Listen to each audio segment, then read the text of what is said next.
राज्य मंत्रिमंडळाची आज एक महत्त्वाची बैठक आहे। दुपारी 12 वाजता बैठकीचं आयोजन केलेलं आहे आणि या मंत्रिमंडळाच्या बैठकीमध्ये आज नेमक्या काय काय घडामोडी घडतात ते आपल्याला बघायचं आहे।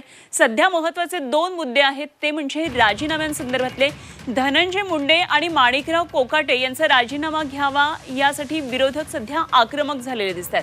तेव्हा राजीनाम्यावर चर्चेची शक्यता व्यक्त करण्यात येते। तर धनंजय मुंडे या बैठकीला आज तरी उपस्थित राहतात का हेही बघावं लागणार आहे। दुपारी 12 वाजता या बैठकीचं आयोजन करण्यात आलेले आहे। धनंजय मुंडेंसह माणिकराव कोकाटेंच्या राजीनाम्याच्या मुद्द्यावर चर्चा होण्याची शक्यता आहे।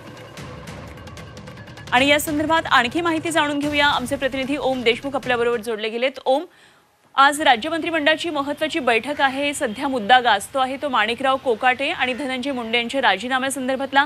विरोधक जरी आक्रमक झालेले असले तरी काय मंत्रिमंडळाच्या बैठकीमध्ये या संदर्भात चर्चा होईल का आणि आणखी काय काय नेमके महत्त्वाचे मुद्दे आज चर्चेला येण्याची शक्यता आहे? अनुपमा, महायुतीतल्या पेलातलं वादळ जे आहे ते सातत्यानं प्रकर्षानं समोर येते। मागच्या आठवडाभरामध्ये सुद्धा अनेक अशा घटना घडल्या की ज्या निमित्तानं महायुतीतला अंतर्गत वाद हा प्रकर्षानं समोर आला होता।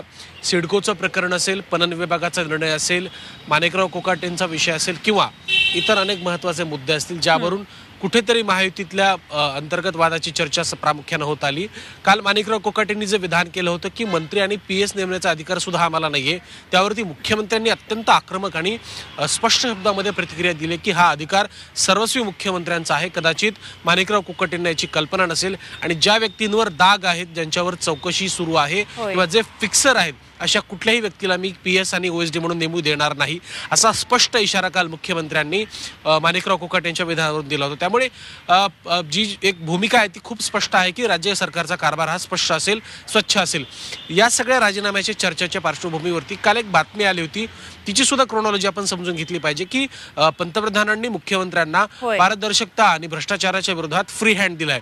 एका बाजूला राज्यातल्या 2 मंत्र्यांच्या राजीनाम्याची चर्चा होत असताना, अवघ्या काही आठवड्यांवरती राज्याचं अर्थसंकल्पीय अधिवेशन आलेलं असताना अशा प्रकारे पंतप्रधानांनी मुख्यमंत्र्यांना कामकाजाच्या संदर्भात फ्री हँड देणं, या सगळ्याच मुद्द्यांची कुठेतरी आज कॅबिनेटमध्ये चर्चा होऊ शकते। शिंदेंच्या निर्णयांची सातत्यानं चौकशी करण्याचे आदेश राज्य सरकार आणि मुख्यमंत्र्यांकडून दिले जातात, याबद्दल सुद्धा या बैठकीमध्ये चर्चा होऊ शकते अशी देखील माहिती कळते। धनंजय मुंडेंचा जर विषय आपण पाहिला तर 2 कॅबिनेट बैठकांना ते तब्येतीच्या कारणास्तव अनुपस्थित होते, मात्र आजच्या बैठकीला ते उपस्थित राहतात का हे देखील पाहावं लागणार। त्यामुळे या सगळ्या अनुषंगाने नेमकी काय चर्चा होते आणि नेमके कुठले मुद्दे चर्चेले जातात हे पाहणं महत्त्वाचं आहे। जरूर मंत्रिमंडळाच्या सगळ्या बैठकीतल्या घडामोडींवर लक्ष ठेवून राहा। ओम, धन्यवाद दिलेल्या सगळ्या सविस्तर तपशिलांसाठी।